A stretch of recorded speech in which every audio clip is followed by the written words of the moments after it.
Para completar, reforços para Roger Machado no São Paulo? Interrogação. Conto também que Jorge Jesus deve deixar o Al Nassr no meio do ano.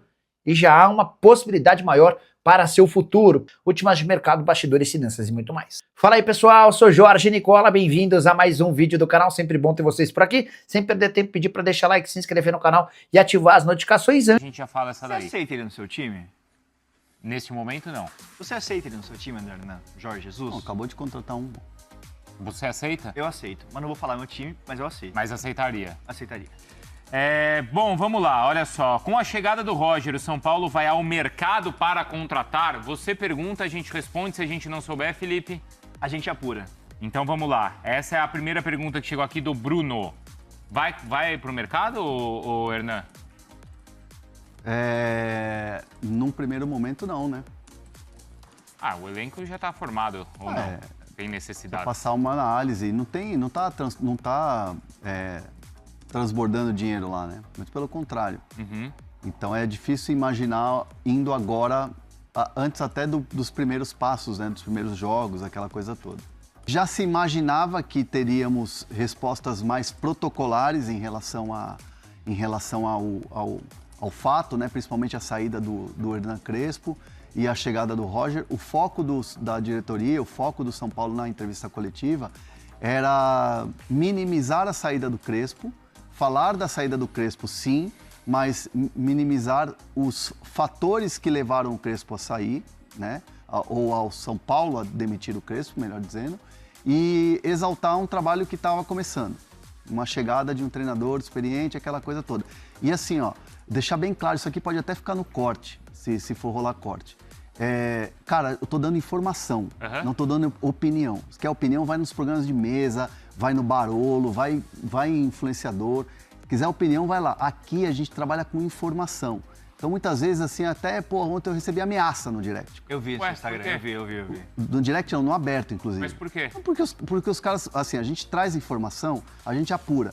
Fala com um dentro do clube, fala com outro, fala com o diretor, fala com o pessoal da imprensa, fala com jogador, pessoa próxima de jogador, staff de jogador, para se cercar de todas as informações. Mas qual foi a opinião que incomodou? Não teve opinião, tem informação. Isso, qual foi a informação que incomodou? Do Roger, da chegada do Roger, como o São Paulo via o Roger e tal.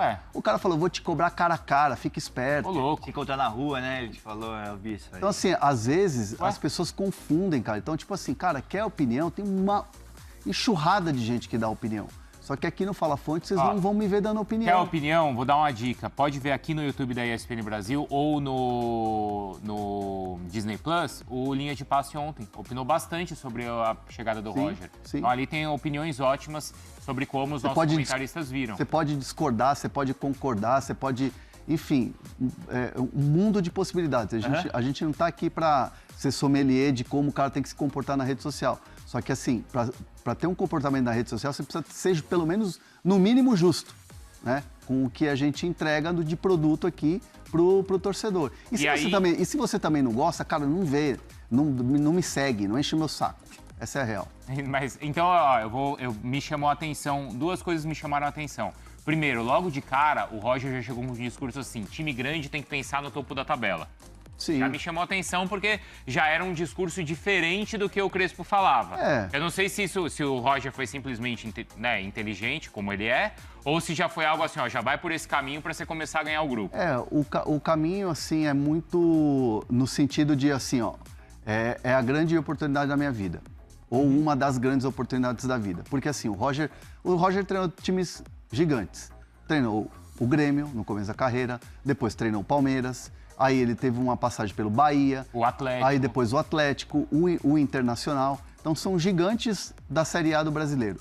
E aí a chegada dele ao São Paulo, pelo conjunto da obra, eu até perguntei o desafio, o que fez ele dizer isso? É o desafio, é o momento do clube, porque assim, o momento do clube é totalmente desafiador para quem está chegando. E ainda mais uma situação em que você já chega com todo mundo pedindo a sua saída. Então é um desafio muito grande pro treinador. Então o Roger, quando fala dos grandes desafios da vida e aceitar isso, é um São Paulo, um conjunto da obra de ser o São Paulo, pela camisa, pelo escudo e pela instituição, e também pelo desafio, porque o cara já chega, o Roger tem essa plena convicção de que ele chega no São Paulo já com as pessoas, os torcedores, pedindo a demissão dele. Contestado pra caramba. Muito contestado, muito contestado. Então, é uma situação em que o Roger chega e sabe, ou pelo menos já chegou sabendo onde ele está pisando. Se vai ter sucesso ou não, vamos ver, os resultados vão dizer. O campo vai falar. Mas fato é que ele chega já sabedor do tamanho da granada sem pino que ele está segurando. E aí, usando a carta Bruno Andrade, que é o programa não é de informação, mas é de opinião... Às vezes eu dou opinião também aqui. Não, claro, a gente está na conversa aqui, a gente está na conversa, mas é uma opinião que vai ao encontro da informação que vocês trouxeram ontem aqui. Exato. Eu achei que foi muito boa a entrevista e as respostas do Rui Costa. Assim, me convenceu quando ele fala sobre a demissão do Crespo, porque é verdade. Às vezes a gente faz críticas aqui quando a gente fala assim, poxa, o trabalho era bom, perdeu 2 em cima do resultado, os dirigentes mandaram embora. Ontem ficou muito claro que não foi em cima de resultado, até porque os resultados recentes do Crespo, do São Paulo com o Crespo, eram bons. Sim. Então não foi em relação ao resultado, mas foi em relação ao que eles enxergavam do trabalho ou dos problemas que tinham lá. E ele não precisava, né, como dirigente, tomar uma atitude onde ele se expôs. Porque ninguém ia cobrá-lo para demitir o Crespo, não é verdade? Internamente, assim, eu tô falando fora da diretoria, mas eu ouvi de pessoas de dentro do clube que uma crítica à diretoria, uma crítica assim, uma observação / crítica à diretoria é que se demorou 8 dias para fazer essa para fazer a saída. Então, assim, por que não logo depois do jogo? Entendi. Por que não logo depois da eliminação Mas pro eu Palmeiras? acho isso é positivo porque não é feito no impulso. Mas Eu prefiro enxergar dessa maneira. Mas foi o que o Rui Costa alegou. E ele me convence nessa resposta. Que a análise, o que a diretoria entende é que assim, a análise ela é feita pós-derrota, no trabalho pós-folga. Teve 3 dias de folga. No retorno, o trabalho continuava aquele trabalho moroso, aquele trabalho que muita gente enxergava que não ia ter, que não ia ter, como é que fala, evolução. Então, assim, tomou-se uma decisão ali. Certo ou errado, tomou uma decisão ali. E não é uma decisão fácil. Não né? é fácil. Não, e a gente fala tanto dos clubes corrigirem essa rota no começo de temporada. O São Paulo fez isso, pô. Aí os torcedores falam assim, demora tanto pra corrigir, demorou esses 8 dias, tudo bem. Mas é melhor você corrigir a rota agora, quando está no início da temporada e o Brasileirão acabou de começar, do que chegar no meio do ano e aí se faz essa mudança. Também não sei se vai dar certo ou não, aí os resultados vão dizer, mas assim, Mas a diretoria está convicta que é o nome... Exatamente, isso que eu queria chegar, nesse ponto. Às vezes você vê o dirigente falando e o dirigente não passa, parece que não passa muita confiança. Ontem eu senti que ele tem uma posição e está convicto no que faz. E ele não expôs o Crespo, isso eu achei legal. Seria fácil ele chegar lá e contar um monte de coisa, mas não, ele falou, o que eu tinha pra falar, eu falei pra ele, tá entre nós e a decisão tá tomada. Ele falou isso, eu poderia falar milhões de coisas, inúmeras coisas, mas eu falar da mudança de técnico. Eu achei que a atitude foi correta. O que a direção agora está, querendo ou não, ela virou refém do sucesso do Roger. É verdade. Como a do Flamengo ficou refém do sucesso do Jardim. E o Jardim ganha um título nos pênaltis, da maneira que foi, dá uma aliviada. Né? Se o São Paulo ganha, o Palmeiras não vence o Vasco, e aí você assume a liderança, pode ser que dê um respiro. Obviamente vai dar um respiro. Não sei se a torcida vai mudar de opinião de um jogo para o outro. Acredito que não. Acho que o Roger vai ter que provar. Acho que vai ser um contexto ali de tempo, de trabalho, de evolução do time para a torcida mudar a imagem do Roger hoje, da chegada do Roger hoje. A diretoria, quando senta lá do lado, né, no caso o Rui Costa, senta lá do lado do Roger para responder perguntas, eles sabiam que eles precisavam dar uma resposta e serem também diferentes do que era antigamente, ou de outras gestões. E aí eu não vou nem falar do Casares, porque a gestão do Casares tinha o Rui Costa também. Não era ativo, não era participativo, não dava a cara, é bem verdade, mas ele ajudava ali a tomar as decisões.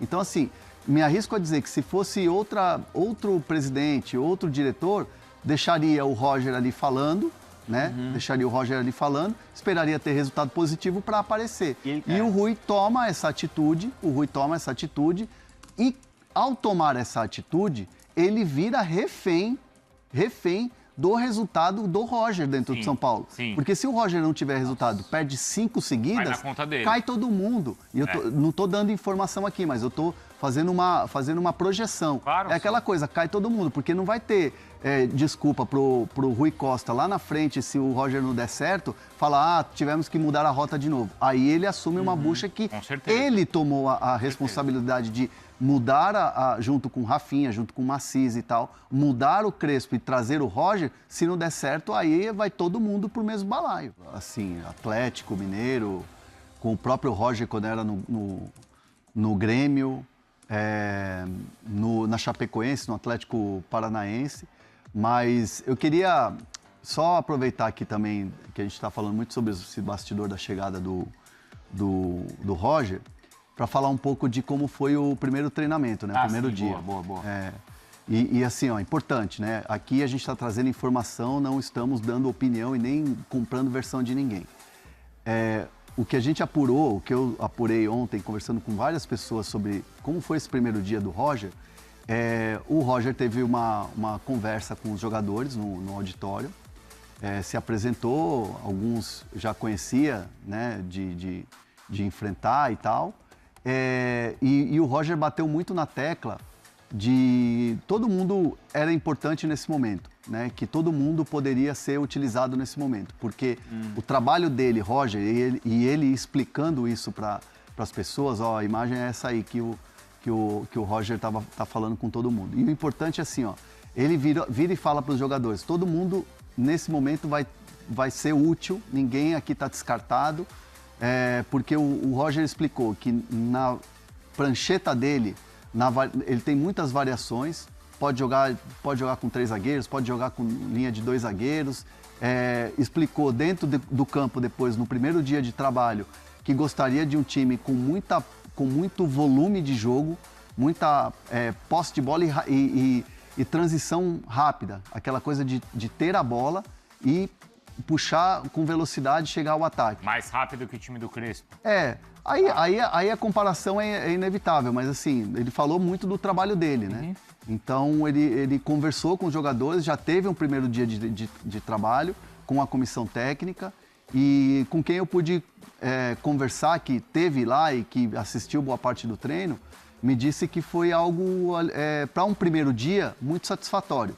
Para um primeiro dia, jogadores assim muito preocupados em atender, preocupados em entender como é que é o trabalho da nova comissão técnica.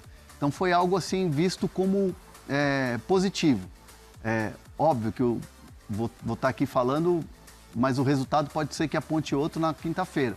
Mas num primeiro momento, num primeiro contato, houve essa troca e o Roger foi bem sereno e bem tranquilo ao falar muito mais sobre o trabalho dele, o que ele pensa com os jogadores, a variação, o jeito dele jogar e depois o trabalho no campo que foi, não foi longo, foi um trabalho até primeiro dia relativamente curto, mas que muita gente olhou e falou, olha... Quero responder agora se existe alguma chance de o São Paulo de Roger Machado ganhar reforços até 27 de março. Você sabe que a janela de inscrições no futebol brasileiro para atletas que disputaram os campeonatos estaduais se encerra em mais alguns dias. Pois bem, chegada do Roger Machado não altera o planejamento do São Paulo. Pelo contrário, a saída do Crespo também tem a ver com a questão de contratações. O treinador argentino vivia cobrando publicamente e internamente a chegada de mais reforços. E Rui Costa foi bem claro quando perguntado sobre o tema. Rui Costa é o executivo de futebol, abre aspas para ele. Quando conversei com o Roger, deixei bem claro que a equipe que ele encontraria seria a mesma até o fim do ano. Entendemos que o elenco está pronto para os desafios da temporada. Nessa mesma entrevista, Roger Machado e o Rui Costa reforçaram que a ideia, por conta da dificuldade financeira, é de fazer apostas em atletas de Cotia. Mais jogadores da base devem ser promovidos ao time principal. Essa é uma das missões do Roger Machado, treinador que estreia nessa quinta-feira contra a Chapecoense no Canindé. E o Roger Machado chegou com um discurso completamente diferente do seu antecessor, afirmando que o São Paulo vai brigar por títulos. não tô nem criticando, mas pra um cara igual o Luca, pra um cara igual o Ferreirinha, pra um cara igual o David Neres, ter o Crespo era um problema. Chegou o Cebolinha no São Paulo. Você vai ter Luciano e Caleri Crespo, você não põe Cebolinha. Chegou no São Paulo o Antony, Luciano e Caleri, você não coloca o Antony. O Crespo, ele tem essa limitação. Ele não vai mudar. E o Roger Machado mudou. Não é que ele vai mudar, ele mudou o Grêmio, ele remodelou o Grêmio pro Grêmio ter Ferreirinha brilhando. O Ferreirinha teve um papel de destaque, apesar do histórico de lesão no Grêmio, e depois, agora, ontem, quando chegou o Luis Soares lá no Grêmio, o Ferreirinha também cansou de dar assistências para o Luis Soares. Os números não são tão, nossa, deu 19 assistências, não é o caso, mas o Ferreirinha conseguiu trabalhar com o Luis Soares, sabe, sabia o que tinha que fazer, não era o Ferreirinha cortar 2-3 e chutar pro gol, ele tinha que tocar pro Luis Soares, então a tomada de decisão já estava feita, já estava no subconsciente, eu tenho que tocar pro Luis Soares, aí o Ferreirinha cresce muito, e isso precisa de um técnico, e o técnico Roger, ele pode agora voltar o Ferreirinha pro time, voltar a saber usar o Ferreirinha, e nós ganhamos aqui um dos maiores dribladores do futebol brasileiro com extrema velocidade, dando assistência pro Caleri. Será que o Cebolinha vem? Olha, hoje eu diria que tá mais pra ser do que pra não. O São Paulo vai estudar agora quais serão os próximos passos de Roger Machado, como que o São Paulo vai se comportar agora sem o técnico Hernan Crespo. Devemos ganhar da Chapecoense e assumir a liderança do Brasileirão e dar tranquilidade pro rapaz trabalhar. Não tem tranquilidade? Demitir o Crespo com o carro andando? Não é o caso. É só ganhar da Chapecoense e tá tudo igual. Copa do Brasil nem começou pra gente. Paulista já acabou com o Crespo mesmo. Sul-Americana nem começou pra gente. Então o Roger, ele não chega no momento em que ele vai pegar o bonde andando, reclamar que não teve pré-temporada, reclamar que o time não é do seu agrado, não tem nada disso. O Roger pega um time hoje pronto pra somente remodelar, corrigir a falta de capacidade que o Crespo tinha. O Roger, ele tá no desafio da vida dele. É o grande desafio que ele tem na vida dele, porque hoje o Roger não tinha emprego desde setembro. Ele não tinha ambiente para trabalhar em lugar nenhum. Tem muito time por aí que não queria o Roger, inclusive o São Paulo, pelo menos na pessoa dos São Paulinos, imprensa e tal. Agora o Roger chegando hoje no São Paulo e o torcedor aceitando de fato, é possível que ganhando amanhã, o São Paulo pegue agora um caminho de glória, um caminho real para brigar esse título brasileiro, que é o único caminho que nós temos que cursar, o único caminho que o São Paulo tem que percorrer. Danielzinho segue sendo uma incógnita. Agora que o Crespo indo embora, Danielzinho não deve sair mais do São Paulo numa semifinal. O Crespo já foi embora. Rafael não deve sair do São Paulo numa decisão de Copa do Brasil. O Crespo já foi embora. Dito isso aí, agora o Danielzinho de fato precisa de um reserva. O São Paulo já colocou o Jorge ali pra jogar de reserva de alguns caras e pode ser o Danielzinho. Vai faltar então o reserva do Marcos Antônio. O São Paulo tem que se ligar ainda e o Roger tem que correr contra o relógio pra conseguir encontrar esse jogador. No mais, tranquilaço, um time absolutamente qualificado, teremos o nosso Cebolinha, que é o Ferreirinha, teremos o nosso Alan Patrick, que é o Cauli, e teremos tudo o que o São Paulo sempre teve, que ele ofereceu para o Crespo, que não conseguiu fazer absolutamente nada com o material humano tão qualificado que ele tem nas mãos. Top ou não é? Fala comigo aí, vai. O vídeo de hoje foi esse. Eu espero muito que você tenha gostado. E se você gostou, chega nesse likeão. Tamo junto. Abraço, meus amigos. Até a próxima. Valeu. Quero falar agora sobre Jorge Jesus. Técnico que, para muitos torcedores rubro-negros, é o principal, é o mais querido, é o mais desejado. JJ não deve permanecer no Al Nassr a partir da metade do ano. O contrato dele se encerra em 30 de junho e tudo se encaminha para que ele deixe o futebol saudita. Por lá, briga pelo título do Campeonato Nacional com Ronaldo, com Cristiano Ronaldo, com João Félix e companhia. O time tem alternado bons e maus momentos, mas o que parece é que o JJ anda desgastado com a cúpula do Al Nassr. Ele e Cristiano Ronaldo travaram uma cruzada contra os dirigentes do futebol saudita por entenderem que a preferência é sempre pelos outros grandes. Só para lembrar, há um fundo saudita que investe nos 4 principais times. E quase todos os reforços mais interessantes costumam ir para o rival Al Hilal. O Al Nassr tem sido preterido, pelo menos na visão do JJ e do Cristiano Ronaldo. O Cristiano Ronaldo chegou a deixar de jogar algumas partidas em forma de protesto. Diante desse cenário, o mais natural é que Jorge Jesus, com ou sem título na atual temporada, vá embora. E aí, a maior possibilidade não é de retorno ao futebol brasileiro para desespero de muitos, e sim de que ele assuma a seleção portuguesa. O atual comandante da seleção, o Roberto Martínez, que é espanhol, fica somente até a Copa do Mundo da metade do ano. Com ou sem título, ele vai embora. E a tendência é que José Mourinho e Jorge Jesus travem a disputa por essa vaga. José Mourinho, que não vai muito bem no Benfica, divide opiniões em Portugal. Já Jorge Jesus é o mais bem avaliado e pode pintar como treinador da seleção portuguesa a partir de julho.